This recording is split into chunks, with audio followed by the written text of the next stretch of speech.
Hola, ¿qué tal? Buenas noches. Estamos iniciando esta transmisión en donde vamos a hablar de los asuntos legales, de los casos, de los despidos políticos a profesores de la Facultad de Ciencias por su participación en el movimiento UNAM No Paga. Estamos con nuestros compañeros abogados del CODEL, Alejandro, Enrique y Vanessa, y estamos los profesores de asignatura, Juan Manuel Buchanan y Efraín Vega, y bueno, pues les damos la bienvenida, y este programa es para que la gente se entere de la versión de la gente que lucha por cambiar las cosas en la universidad, de lo que en realidad está pasando detrás de esta represión política. Entonces, pues les damos la bienvenida. Gracias. Gracias. Gracias a ustedes. Pues bueno, un poco para empezar el asunto de la demanda que se interpuso pasado jueves 2 de febrero ante el Tribunal Federal de Asuntos Individuales. Quisiera platicar un poco sobre la reforma laboral o la reforma en materia de justicia laboral. Cambió el asunto de la reforma. La reforma implica la desaparición de las juntas federales de conciliación y arbitraje y la creación de los tribunales laborales, tanto federales como locales, de ahora del Poder Judicial de la Federación. Esta demanda, digamos, inicia, ¿no?, a través del despido de los compañeros el pasado 14 de noviembre, ¿no?, donde se les despide injustificadamente a través de un proceso de manera no correcto en la cuestión del levantamiento del acta administrativa. La reforma laboral implica que antes de acudir al Tribunal Laboral Federal de Asuntos Individuales, pues hay que acudir primeramente a un centro de conciliación.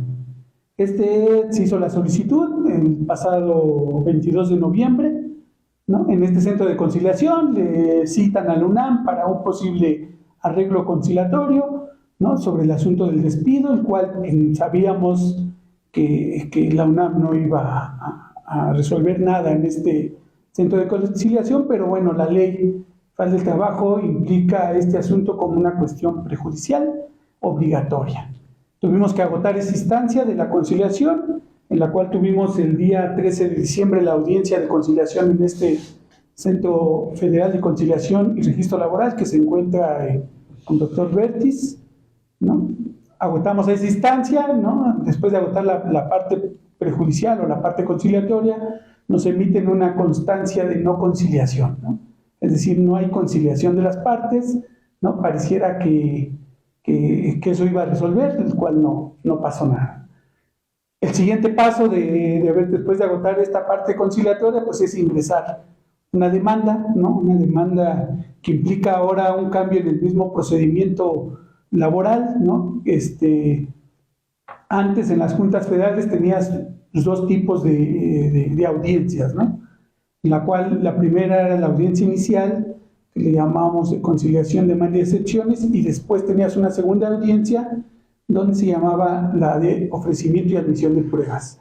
Cambia el sistema laboral, cambia el procedimiento laboral, cambia el asunto de la admisión de la demanda, el cual tuvimos que haberla ingresado ya con pruebas, ¿no? Digamos aquí, en la parte que tenemos, pues, tuvimos que haber ofrecido todo el legajo de pruebas desde el inicio de la demanda, y pues la interpusimos en este Tribunal Federal Laboral de Asuntos Individuales, que se encuentra ya en Picacho, Ajusco.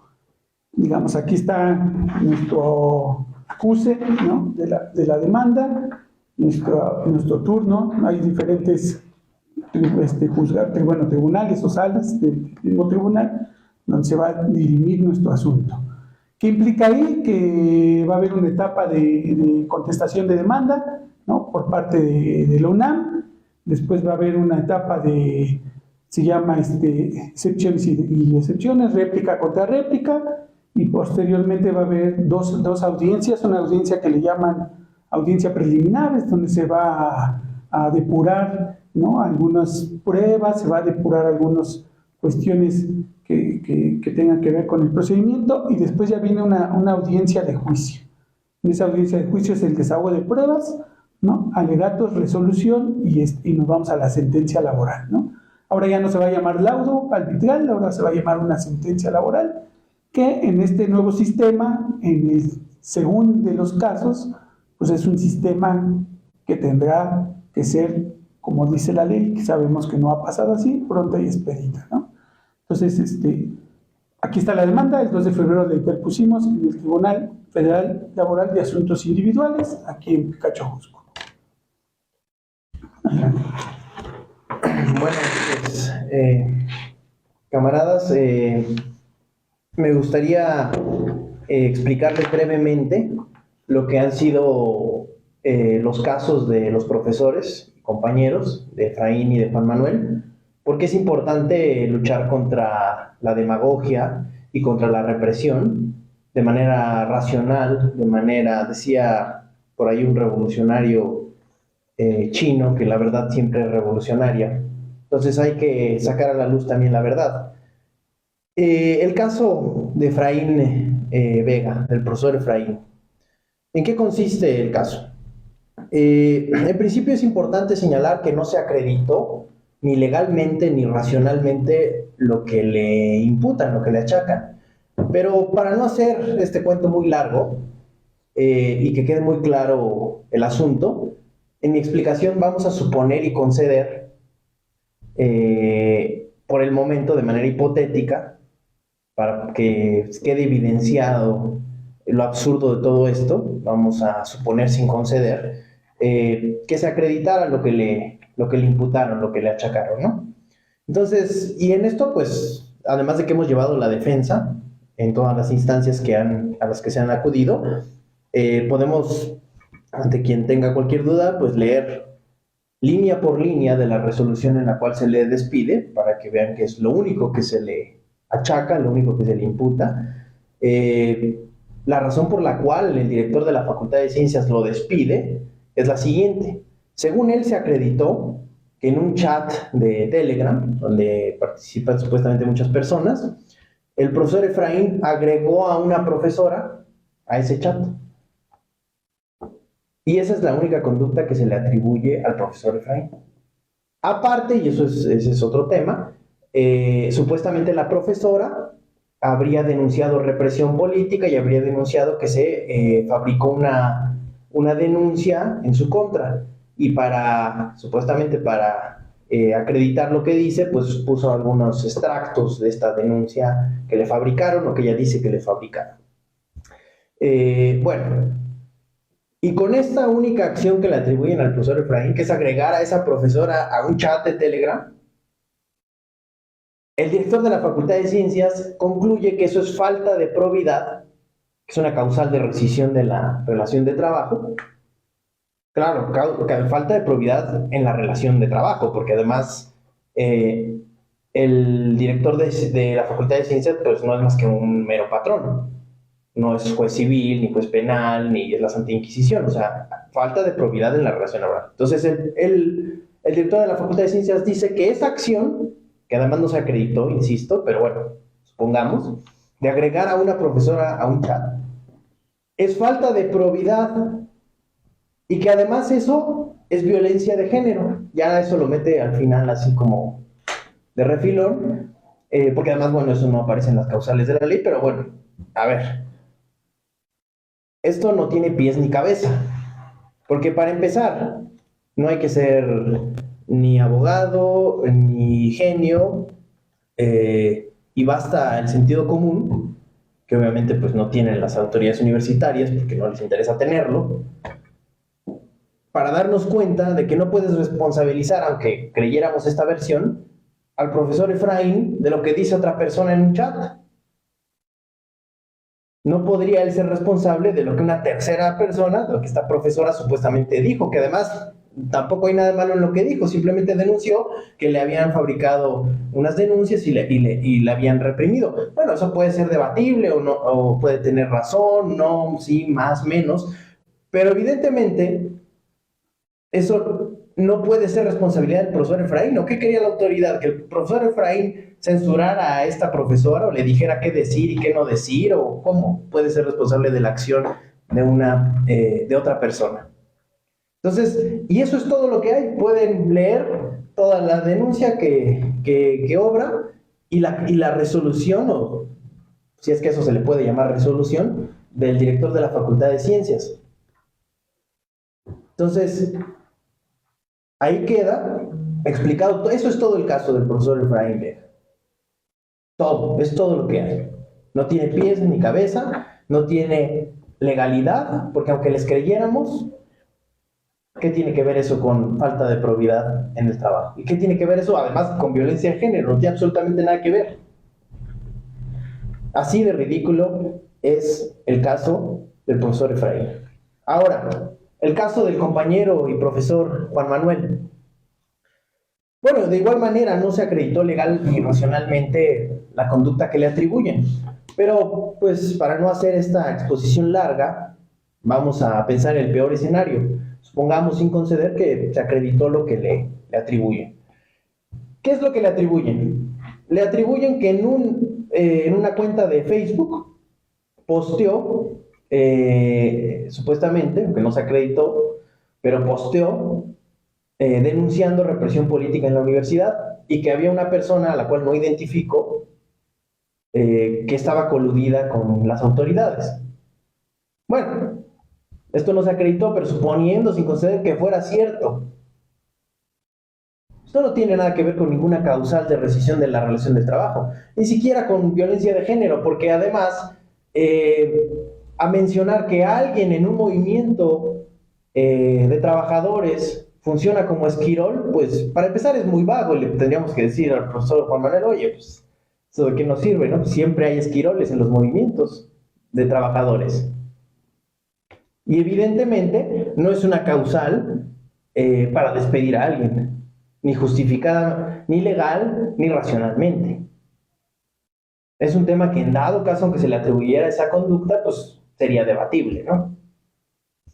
Si realmente hay en este movimiento universitario por los derechos laborales quienes están coludidas con las autoridades, o tal vez no, este es el movimiento de la pureza y en este movimiento universitario nadie está coludido con la autoridad. Bueno, tal vez es el caso ejemplar para el análisis sociológico, pero al final no tiene absolutamente nada que ver con las causales que la ley contempla para rescindir, y mucho menos con violencia de género. Esto es todo lo que hay.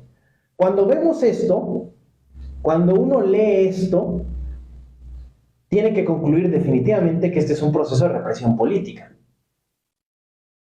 Porque, digo, correr a un trabajador que lleva 19 años frente a grupo porque supuestamente agregó a una profesora a un chat de Telegram y esa profesora se quejó de represión política, bueno, además se quejó, pues, supuestamente, pues, digo, términos, pues, respetuosos, ¿no?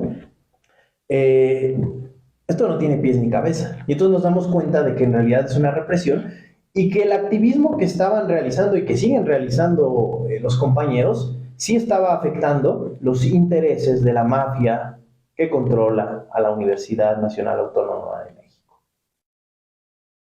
Lamentablemente la represión tiene el objetivo de que una parte de las energías y de las fuerzas de los compañeros se dediquen a defenderse.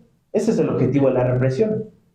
De sus fuerzas, de sus esfuerzos, de su tiempo que dedicaban a denunciar la precariedad salarial, la injusticia, como la UNAM pisotea los derechos laborales, ahora tienen que destinar una parte de ese tiempo a defenderse de la represión. Y ese es el objetivo, desviar. Pero por supuesto que también es el reto, porque han seguido y seguirán en la denuncia y en la lucha por los derechos de todas las trabajadoras y los trabajadores de la universidad. Al final, como decía Carlos Marighella, el comunista brasileño, nadie debe pedir permiso para hacer la revolución, y aquí no se va a pedir permiso para seguir luchando por los derechos de la clase trabajadora.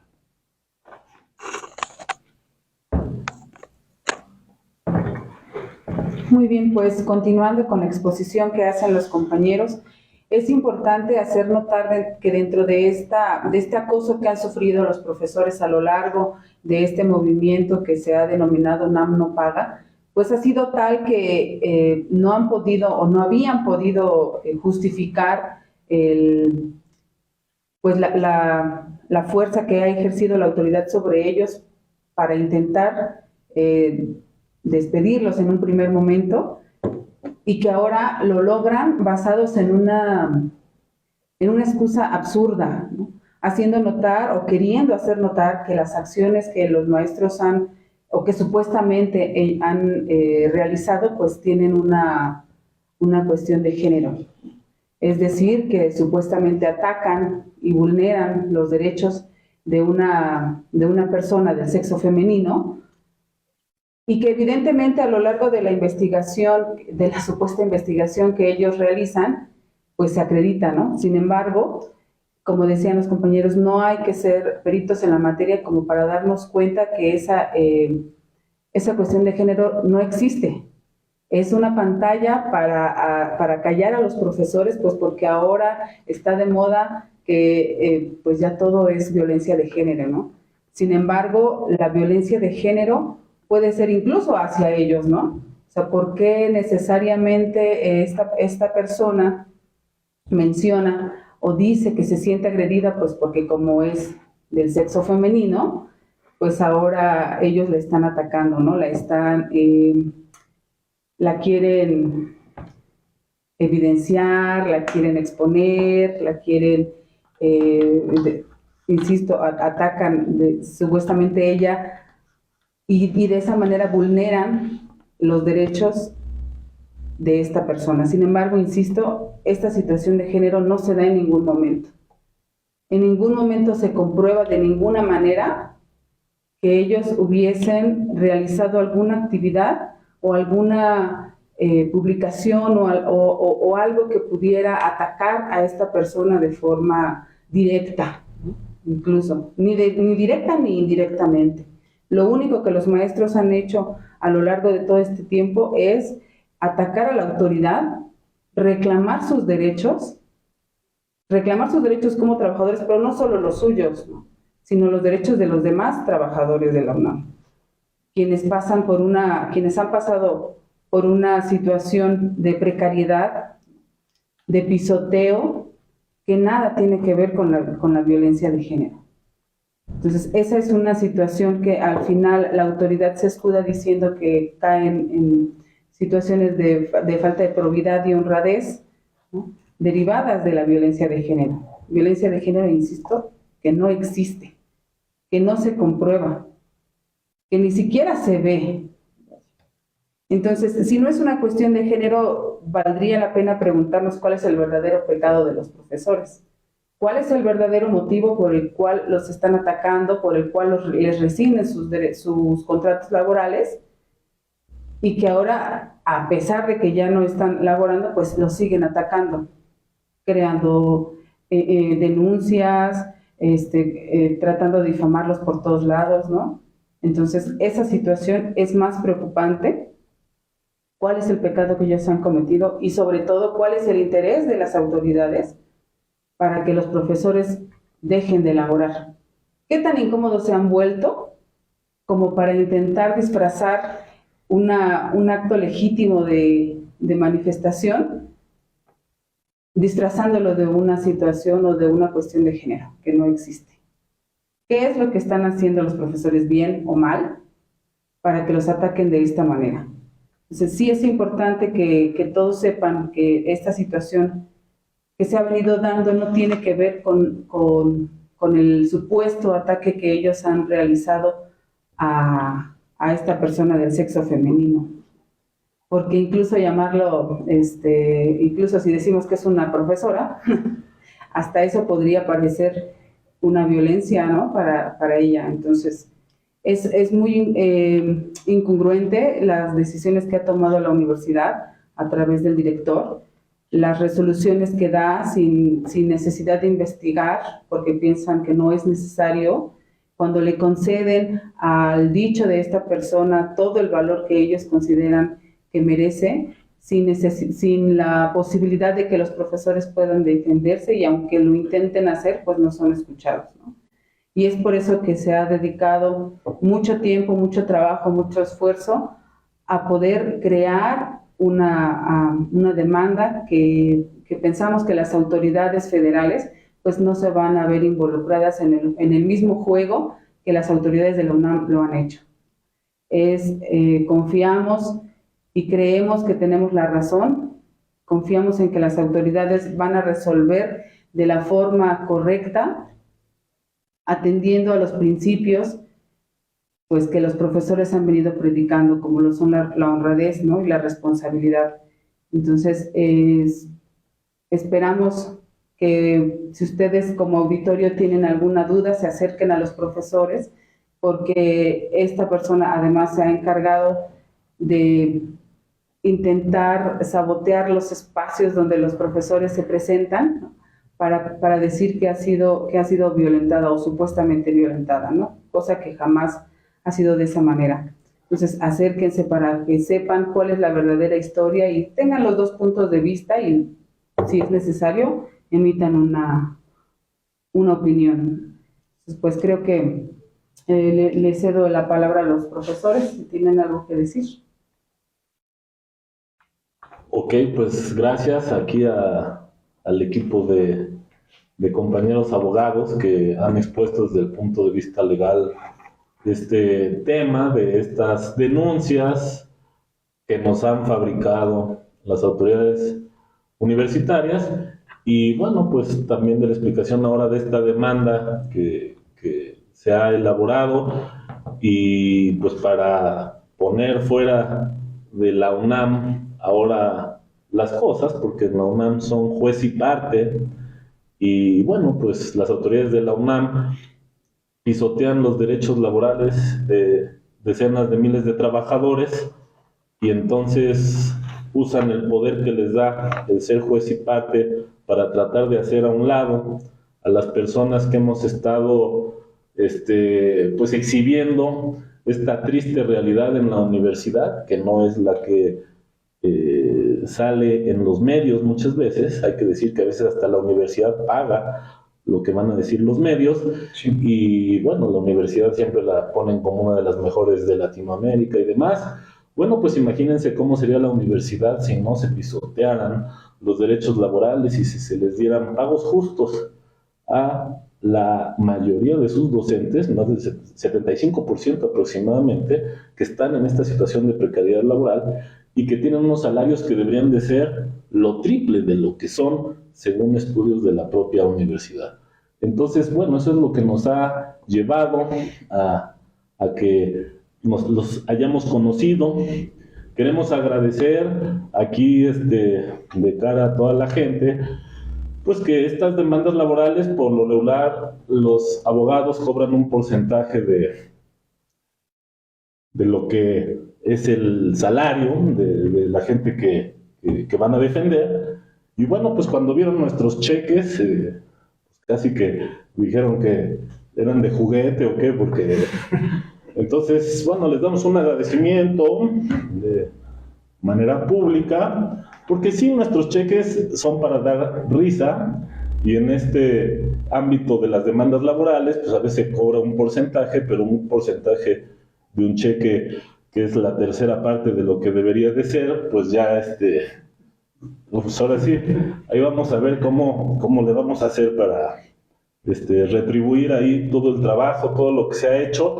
Y bueno, les agradecemos, y bueno, pues vamos a confiar, como ustedes dicen, en las autoridades federales. Las autoridades federales saben que hemos reunido más de 10,200 firmas de la comunidad universitaria en contra de la represión política.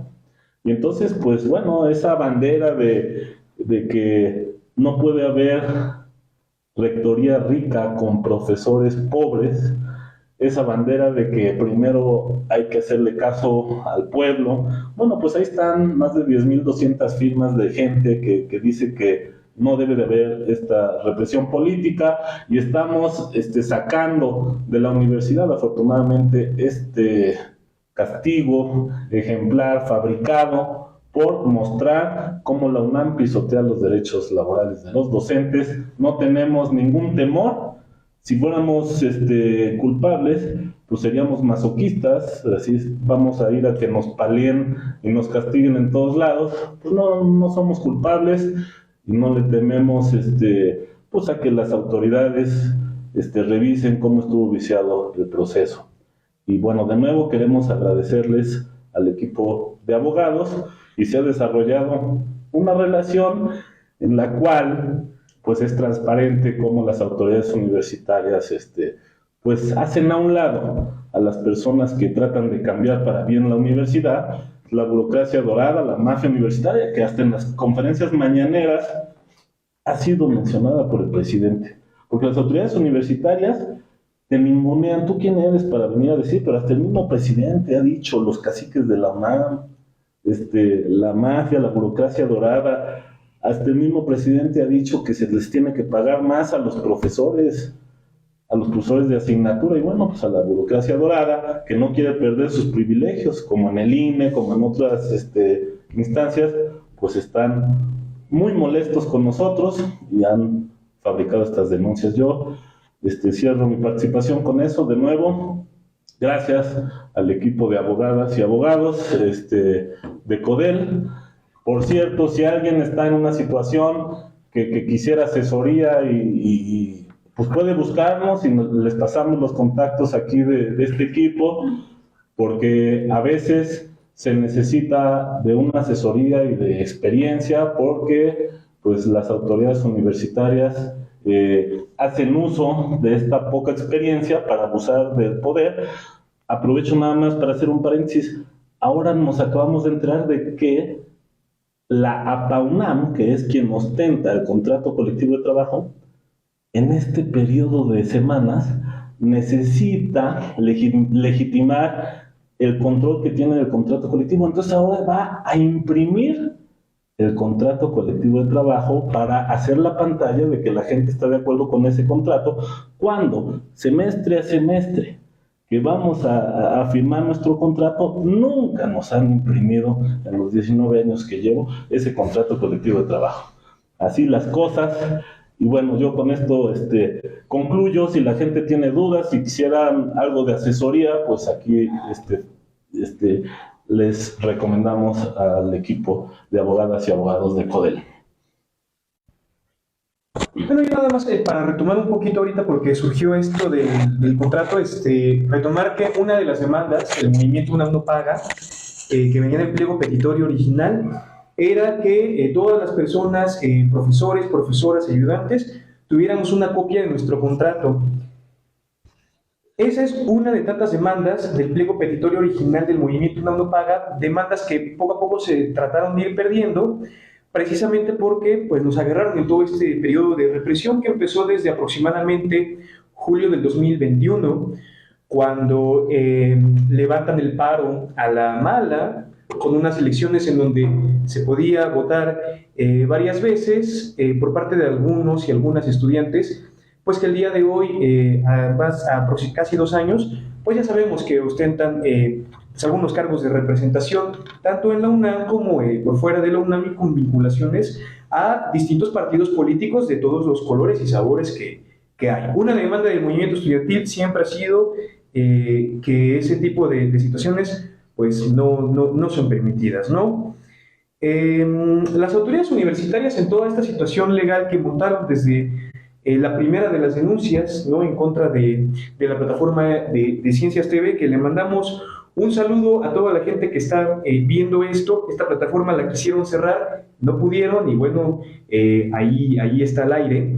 La primera de las denuncias fabricadas fue en contra de esta plataforma, por supuesto especulados y demás cosas, malos manejos de recursos públicos, cosa que pues eso no es, no hay manejos de recursos públicos. Esta plataforma jamás lo hizo. Desde ahí se trataron de configurar este tipo de denuncias fabricadas, que son muy fáciles, y para la UNAM resulta muy fácil fabricar una denuncia cuando que las autoridades de la UNAM pues son las mismas que pueden decidir si esa denuncia procede o no procede, y si te castigo o no te castigo, y lo que han hecho es castigar sin investigación mediante alguna, ¿no? Los días 14, 15 y 16 de febrero del año 2022, pues las autoridades universitarias manejaron 3 versiones distintas de los hechos. A Efraín y a mí nos hacen saber que nos despidan por unos supuestos hechos que, bueno, bien los han narrado Vanessa y Enrique, pues muchas gracias por dar estos detalles. Eso es lo que se manejó en estos casos. El 16 de noviembre, en el correo que manda la dirección con todo el abuso de poder, ya manejan otra versión de los hechos completamente diferente, y el 15 de noviembre nos enteramos de que hay denuncias penales levantadas en la Fiscalía, en donde también los cargos son completamente otros. En menos de 48 horas, las autoridades universitarias manejaron 3 versiones distintas de los hechos. Esto está en la demanda y se va a caer. Toda esta narrativa que han construido, incluyendo lo de la supuesta violencia de género y muchísimas otras cosas, ¿no? Que agredimos a absolutamente todo el mundo, entes imaginarios también, pues seguramente les agredimos. Todo esto se va a poder echar hacia atrás. Esto obedece a una cosa que tenían pues en la Alemania nazi. Había un director de prensa y propaganda, algo así, no me acuerdo del nombre, que tenía una frase, ¿no? Algo así de que miente, que algo se queda. Eso es lo que creemos que están tratando de hacer aquí al tratar de presentar esto, y con confianza a las personas que lamentablemente se han unido a esta campaña les podemos decir, háganlo 1 y 1000 veces, esto se va a caer en algún momento porque no debemos absolutamente nada. No debemos absolutamente nada, y bueno, pues el expediente legal para poder defender esto, pues ahí están todas las pruebas que se han armado, y pues este trabajo no se podría hacer de manera aislada. Pues les agradecemos también muchísimo a Ale, a Enrique, a Vanessa, a todo este equipo de trabajo que nos echó la mano, porque pues sin ustedes esto no lo hubiéramos logrado hacer. Esto es con su conocimiento, con su entrega, con toda la solidaridad y la confianza depositada pues en el compa Efraín, en su servidor, en todo este movimiento. Esto merece un agradecimiento especial, porque pues esto es un trabajo, es un trabajote con una paciencia increíble, que de verdad pues les agradecemos muchísimo, más que compas y camaradas, por todo esto que pues han estado logrando hacer para pues para poder echar hacia atrás todo esto, porque pues hay un convencimiento, y estar de este lado. En lo legal es muy difícil de repente encontrar a alguien que de verdad te pueda asesorar, ¿no? En la UNAM, por ejemplo, a PAUNAM, por obligación, siempre que hay un acta de investigación administrativa, te mandan un abogado o una abogada de esos casos, y en las asambleas del movimiento UNAM no paga, eran infinidad de casos del pasado que llegaban, que, bueno, pues los abogados o las abogadas que a PAUNAM, quien tiene el contrato colectivo al que le decimos que no hay que legitimar, te entregan a las autoridades, ¿no? Hay una colusión ahí completa de compañeros y compañeras que fueron despedidas en el pasado, incluso ya con plazas en CCHs, en preparatorias, en escuelas e institutos, y a PAUNAM vende tu caso a la institución para que no pueda salir de ahí, y llevan broncotas. Y luego también por afuera, pues la ley, pues usualmente, sobre todo en países muy desiguales como es el caso de México, pues únicamente es accesible a las personas que tienen la cartera para poder pagarla. Es dificilísimo, de verdad, poderse encontrar a alguien de este lado con experiencia, con solidaridad, con muy buen trabajo, que estén dispuestos y dispuestas a defenderte. Esto, pues, de verdad, les recomendamos muchísimo este trabajo. Les pondremos los contactos por ahí, porque créanlo, muy difícil. Siempre te quieren tratar pues de lo que pasó, como en el movimiento UNAM no paga, ¿no? Yo te ayudo, yo voy a luchar por ti, y al final te venden, te traicionan, te entregan a la autoridad, como este tipo de personas que se fueron descarando poco a poco. La UNAM pisotea entonces los derechos laborales de esta y muchas otras maneras, lo decimos también abiertamente. APAUNAM está simulando votaciones en colusión con Luis Álvarez y Casa y Marco Antonio Domínguez, pero principalmente con Luis Álvarez y Casa, en donde dicen ahora que al 98% del personal académico de asignatura está de acuerdo en que el aumento al salario haya sido del 4%, son 16 pesos más o menos en los cheques quincenales, mensuales.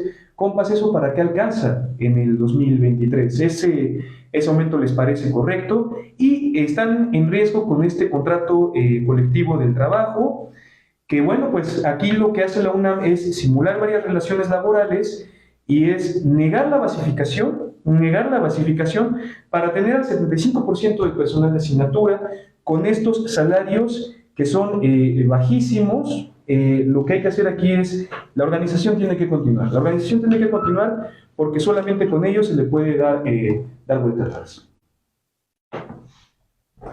Un poco comentarte una cosa que acertó la reforma laboral, una cosa, ¿no?, entre varias que no estamos de acuerdo como abogados, es este proceso de legitimación, ¿no? O sea, viene a romper con todos los contratos de protección, ¿no?, todos los contratos negociados a costa de los trabajadores, ¿no?, donde la cúpula sindical, ¿no?, negociaba. Se supone que todos los sindicatos deben ser democráticos, deben de tener asambleas democráticas y deben de negociar su mismo contrato colectivo de trabajo. Cada 2 años viene la revisión del contrato colectivo de trabajo. Cada 2 años el sindicato o el comité tendría que consultar a sus trabajadores sobre el asunto de qué es lo que necesitan, qué tipo de prestaciones necesitan aumentar.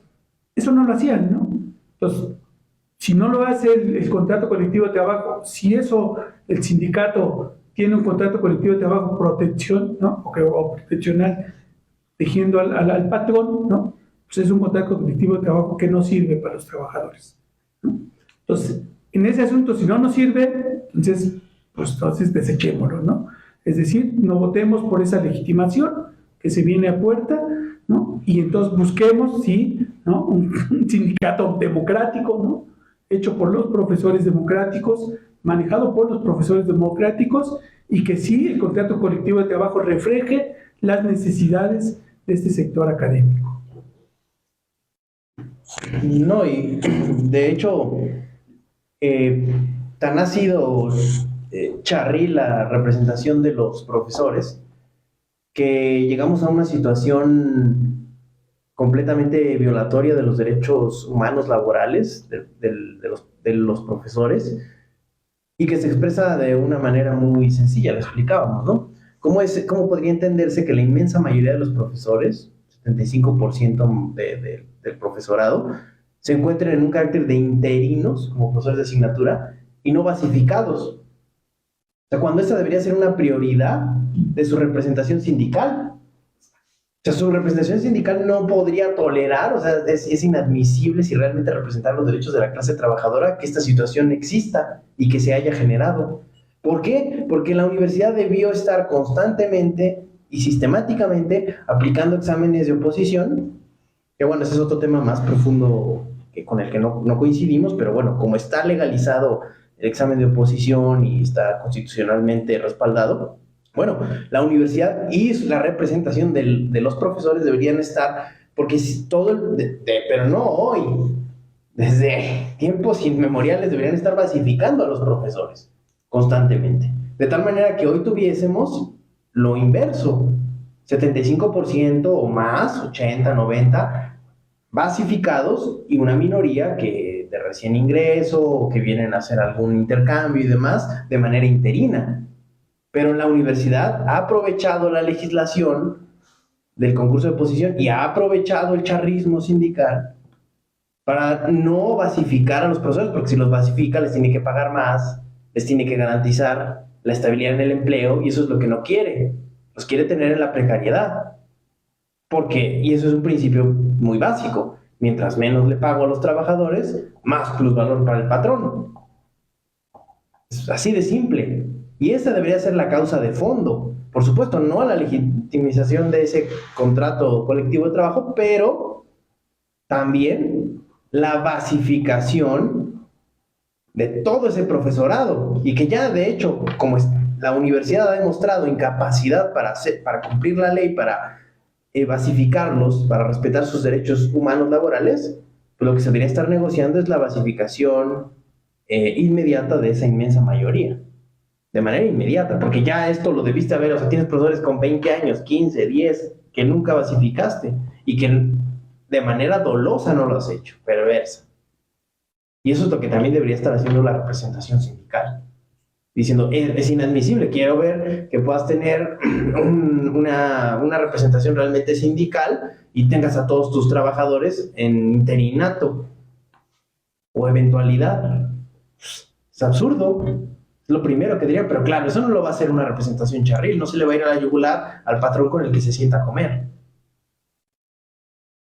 Y ahí está el fondo del asunto, y ahí está el fondo de cómo la mafia de la universidad pisotea los derechos humanos de la clase trabajadora. Y ya como última participación,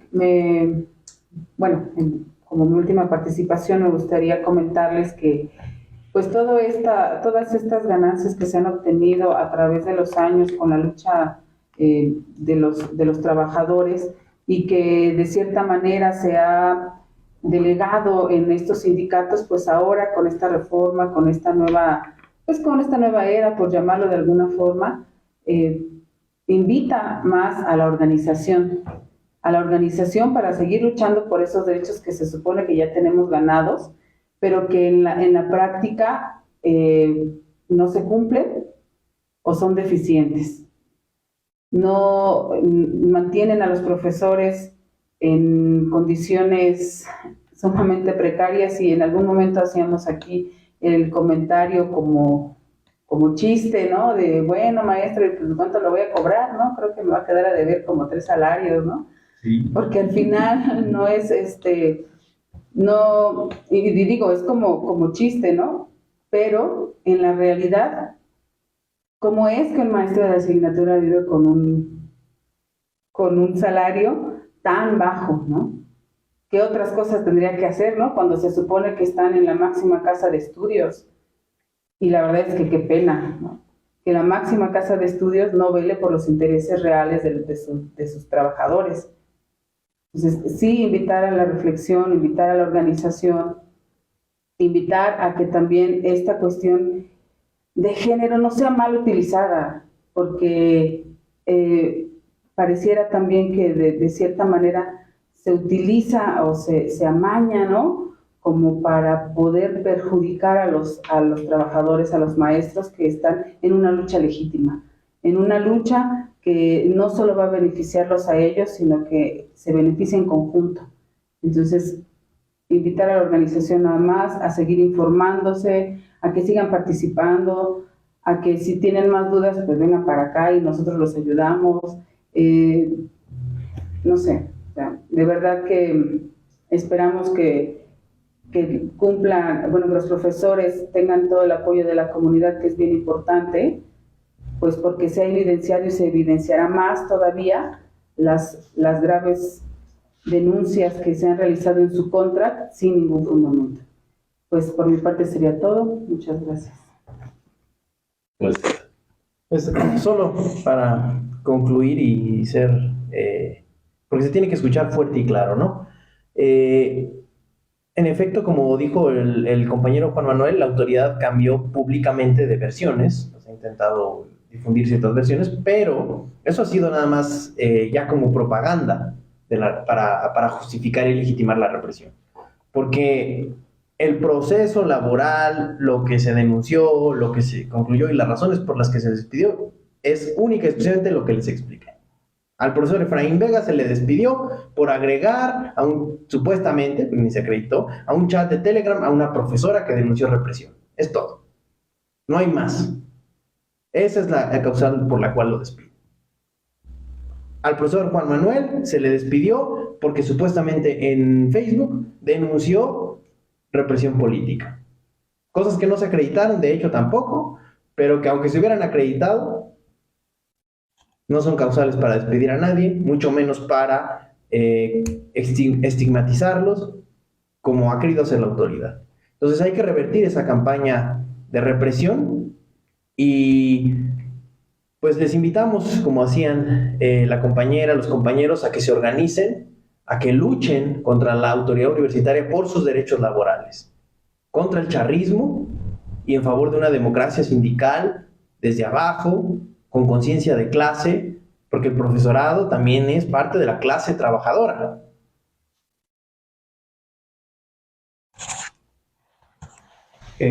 Bueno, yo también nada más para agregar, el 14 de noviembre, que fue el día que nos despidieron, prácticamente también el mismo 14 a primeras horas, a altas horas de la noche, en madrugada, nos despidieron un lunes 14 de noviembre. Pues en domingo cerca de la medianoche, mandan estos correos electrónicos, ¿no?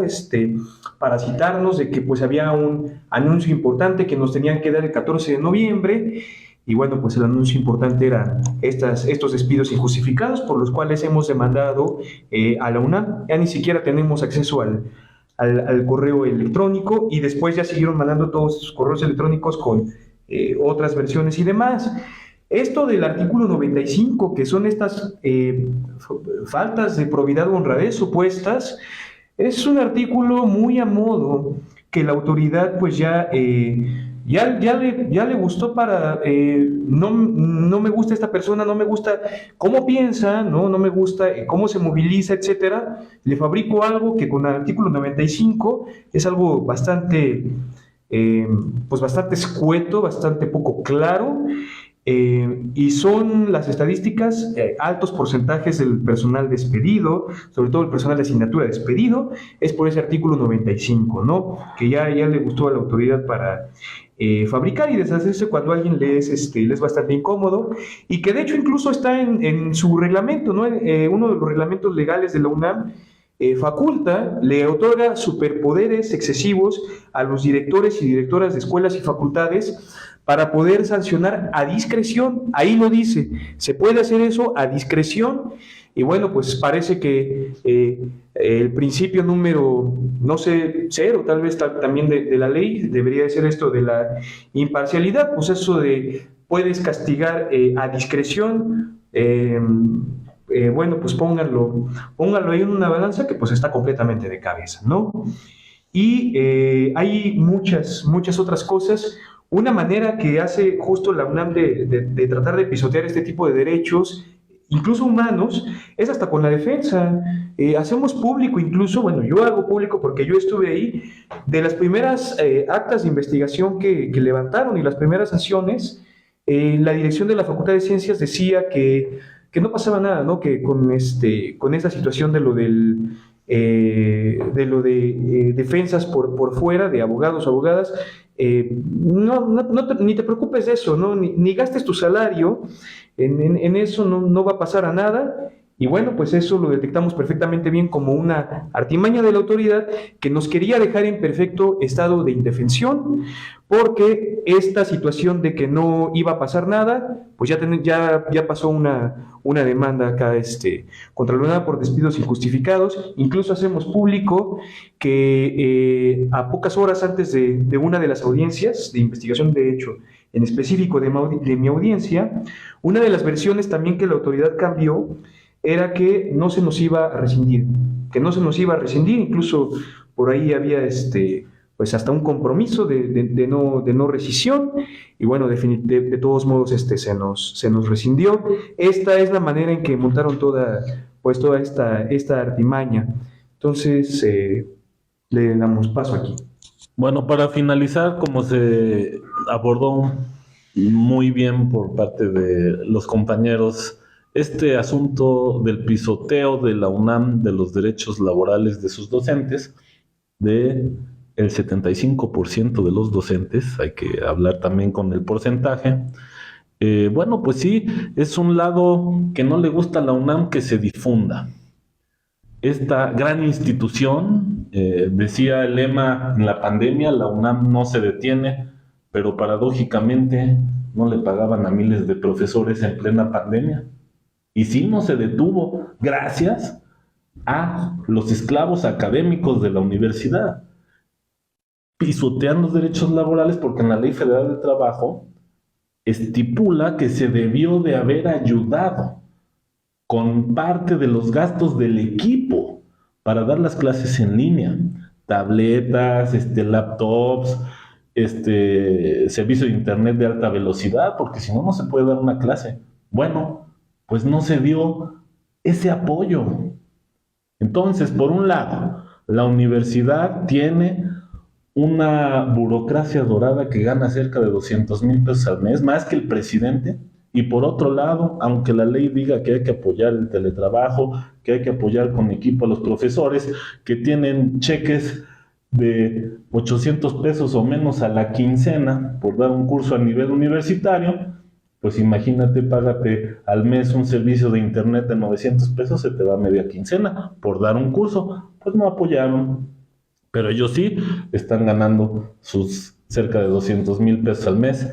Entonces pisotean los derechos laborales en la UNAM, que se oiga y que se diga, y por eso nos están despidiendo políticamente, y esperemos que se ponga la lupa sobre el uso que esta burocracia dorada hace de la autonomía como un escudo para hacer uso de casi 53,000 millones de pesos de presupuesto de este año, en donde, ¿cómo reparten ese presupuesto? Se lo reparten entre familias, son familias las que tienen el control de la UNAM. Un director en una escuela, su pareja en un instituto, un secretario de los más altos funcionarios de la UNAM, que ahora quiere ser rector, su pareja directora de un centro que tiene que ver con estudios de género, etcétera. Así están las cosas en la universidad. Esas familias deciden cómo se gastan estos casi 53,000 millones de pesos, que es más presupuesto de lo que le dan algunos estados completos, algunas secretarías de Estado. Claro, ven amenazados sus privilegios. Ya hasta en las mañaneras, otra vez, el presidente dijo, sí, pues ya aparecen inmobiliarias, obras y obras y obras, y moches. ¿Y qué sucede? Que por un lado le pagan bajo a los profesores, a miles de profesores, cínicamente a los profesores de nuevo ingreso y de reingreso, a miles les han pagado incompleto. Y está documentado, primera plana en el seminario Contralínea. Les mandamos un saludo a los compañeros de Contralínea, gracias por sus investigaciones que ayudan a destapar un poco la realidad. Bueno, ese dinero que no les han pagado a los profesores, gente que ha investigado, se mueve ese dinero a otras partidas que podrían ser, como dice el presidente, donde hay moches, y por ahí el dinero que debían de pagarle a los profesores posiblemente acabe en los moches, ¿no? Y entonces eso es la realidad, por eso nos están queriendo reprimir, y queremos agradecer a la gente que nos ha cooperado, que nos ha echado la cooperacha. Vamos a volantear en los días siguientes en la facultad y a lo mejor en otras facultades. Les vamos a pasar el bote por si quieren ahí apoyarnos. Vamos a estar ahí pidiendo su solidaridad. Desde noviembre estamos sin ingresos y bueno, pues seguiremos luchando, como dijeron aquí los compañeros abogados. Gracias por aguantarnos, por no decepcionarse al ver nuestros cheques de Walt Disney. Y gracias a la gente que nos ha apoyado, a la gente que nos ha boteado, que nos ha cooperado, que Rectoría trató de decir que éramos unos vividores. Bueno, pues les reviramos que los vividores son ellos, que tienen secuestrada la UNAM desde hace décadas, y ojalá que la comunidad se sacuda y que luchemos por una universidad más democrática. En algunos meses viene el cambio de rectoría y hay que intentar que ese rector de la UNAM se escoja de manera democrática y que no sean 15 fantásticos, que muchas veces ni de la UNAM son algunos, los que deciden con el dedo quién es el nuevo rector. Con esto termino, y si alguien más quisiera agregar algo, ¿no? Bueno, yo nada más igual insistir una vez más, responsabilizamos a las autoridades universitarias de estar montando esta campaña de difamaciones, de vividores, de montonal de cosas, y comentarios de todo tipo que quieren cargar. Las únicas personas que dicen esto es quien está en la dirección de la Facultad de Ciencias, es quienes están en la oficina jurídica de la Facultad de Ciencias en particular, que se estuvieron poniendo de acuerdo, según palabras de la misma dirección, con una persona de fuera de ciencias para la fabricación de denuncias para calmar las aguas. ¿Sale, compañeros, compañeras? Para calmar las aguas, en donde el director decía, y yo soy testigo de eso que sucedió, tuve una llamada telefónica con alguien el día de ayer, Efraín, que es de fuera de la Facultad de Ciencias, y tomé la decisión de que para calmar las aguas te voy a rescindir. Eso fue lo que lleva haciendo la dirección, esta vil dirección de la facultad, que nos ha estado tratando de impedir incluso hasta bailongos, que nos impidieron la entrada incluso a algunas asambleas. Pasaremos allá a salonear. En ningún momento se ha saloneado en contra de las mujeres, del movimiento de mujeres, de las tomas de las instalaciones de mujeres. Nos fueron a difamar en algún momento a la Facultad de Economía una estudiante con ese tipo de cosas. Pues no, salonearemos por esta situación porque andamos un poco gastados ahora con esta situación. Y bueno, dijeron que se saloneaba en contra del movimiento de mujeres. Eso fue completamente falso. Y luego esta misma persona que difama nos impide entrar a las asambleas para poder defendernos, lo cual es exactamente el mismo modus operandi de la autoridad para tratar de dejar en todo momento en estado de indefensión. El hecho de que ustedes estén viendo esto nos ayuda bastante, y bueno, pues les agradecemos igual infinitamente aquí a Ale, a Vane, a Enrique, por toda esta, sea Lalo, claro que sí, bueno, Pedro y más personas también. Y les invitamos también a quienes están viendo esto, pues que sí, que si en algún momento necesitan alguna defensa o algo, se pueden acercar aquí con confianza, porque pues es difícil de verdad generar luego confianza con ese tipo de cosas. Todo el mundo dice que te va a ayudar y así no funciona, ¿no? Luego este tipo de cosas. Y si alguien más quiere. La consigna, Enrique es bueno. Ya, ¿No de consigna? hasta la victoria siempre. Hasta la victoria siempre. Hasta la victoria siempre. Seguiremos movilizándonos. Buenas noches y un abrazo.